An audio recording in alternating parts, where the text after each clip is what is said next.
Something's been turning my classmates into creepily happy people. I live in a small town in upstate New York that is dominated by forest. I'm 18 and attend the local high school. Nobody's happy there. The teachers are weird, the school food sucks, and half the time it's normal to see two kids duking it out in the hallways. This started last month. I came into class one day to find one of my desk mates, Ben, gone. It wasn't unusual, since he was a rebel and often skipped, so I assumed he was off doing something else and continued my day.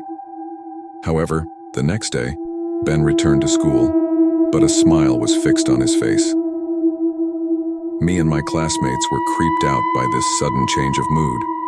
Ben was asking questions, answering problems, and even asked for extra homework. Seriously? Extra homework. As the days went by, me and my friend group Seth, Kylie, and Aiden began to notice more unusual things happening. The rebels that once fought in the hallways were now well-dressed, wearing khakis and collared shirts. They made no attempt to fight, no attempt to even curse out a teacher. All they did was grab their books from their lockers and go to class, with that same fixed smile on their faces. It got to the point where I feigned sick every day just to avoid seeing my classmates. It wasn't long before Seth, Kylie, and Aiden were. It wasn't long before Seth, Kylie, and Aiden were turned into happy-go-lucky people as well. Their usual rebellious attitude was replaced by a happy rule-following attitude, with the same smile plastered on their faces. I was obviously creeped out, but found that the adults in town weren't the least bit fazed. Hell, they were happy about it. I often passed by the teacher's lounge to see teachers happier than ever, chatting, laughing. It was unusual since they were usually grumpy and tired. Week 3. Almost everyone had turned into smile-fixated people. It was only me and a handful of kids who weren't affected.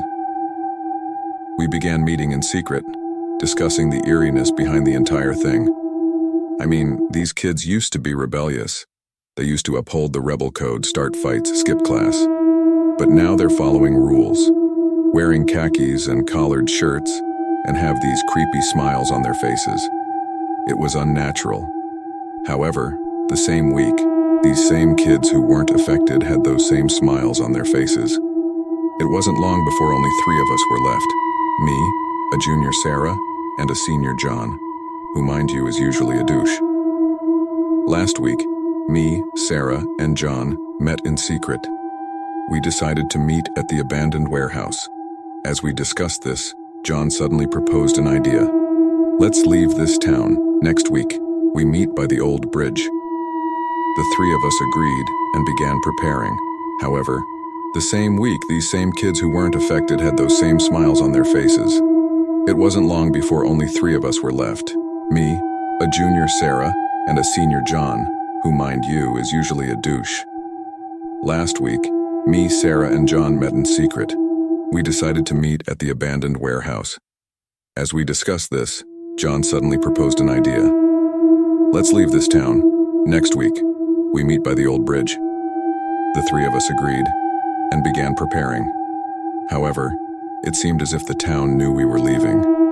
When I woke up in the morning, I woke up with scratches and bruises and a sharp pain on my neck, as if someone had just strangled me in my sleep. The happy students began to stare at me in the hallways. Some even began attacking me, Sarah, and John.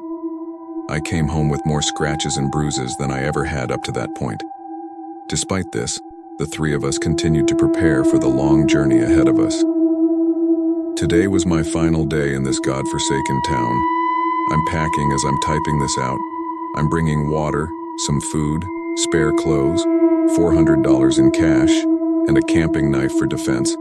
I called John and Sarah, and luckily they're still alive. Turns out I rewinded the security cameras in my house earlier today, and I found a horrifying sight. Those scratches and bruises that I've been getting, they were from those happy idiots breaking into my house and attacking me in my sleep. I don't know how they got in or why they did what they did, but what matters is that I'm leaving this town behind for good.